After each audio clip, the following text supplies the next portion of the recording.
Jon Moxley, formerly the gas mask man in WWE. His last role was a gas mask. And now he is #1 wrestler in the world and the world champion in AEW. What a turnaround a couple of years can make for someone who wasn't looked at as the strongest member of the Shield. Let's be honest. He was always looked at as the weirdo, the one that got lost in the sauce. And now we have him #1 wrestler in the world.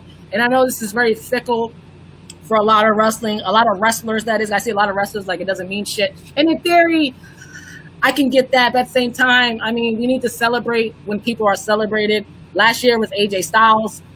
No, wait. Was it AJ or Seth Rollins? Someone confirm with me. I know they were back to back, if I'm not mistaken. But this year is Moxley. And I kind of spoke about this last week. We're going to do a whole video broadcast on just these numbers. And we have other wrestlers, top hundreds or whatnot. There's another one that's out for independent wrestlers, another one out for black wrestlers.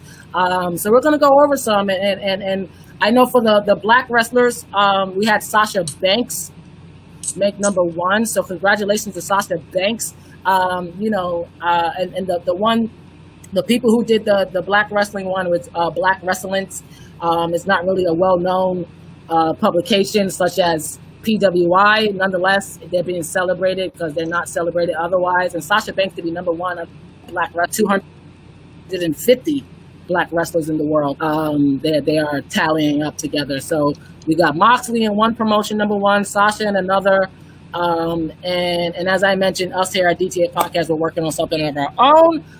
But yeah, so Jon Moxley, tomorrow night is his night. Tomorrow night could be, as Suplex City said, it could be a new era, or it could be a continuation of the same. And could we have Moxley holding on to this title possibly for a whole full year? I mean, February will make it a year. It's about another 5 months from now or so. So I for one, obviously I'm here for it. Quiet as kept. Me and Moxley, we share the same birthday. We're both Sagittarius, December 7th babies. So I want him to win. But if he lose, it's okay because he's #1 in the world, and I'm sure he's pinning that on his refrigerator, along with his wife Renee Young, who is no longer with WWE. We missed you, Renee.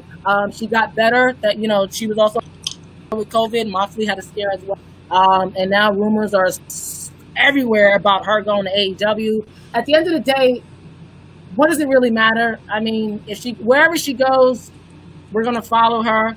I just hate the fact that the minute someone's gone, it's automatically, and it's just like, what if she goes to Impact? What if she goes to Ring of Honor? Goes to New Japan? Who knows? But people want to throw out their, dirt sheets and get the blogs running, the rumors, and I don't care what she does. I just want her to be happy. Clearly, I don't think she was a happiness at WWE. Although she was away from her husband. In WWE, she was calling her husband's matches. So she wanted to be where her man is at. Her man is #1, and obviously he has some strings. He's like, look, bring my wife in here. Give her what she wants, Tony Khan. And Tony's like, look, she was on WWE just last week. Let me give her what she needs. Get her up on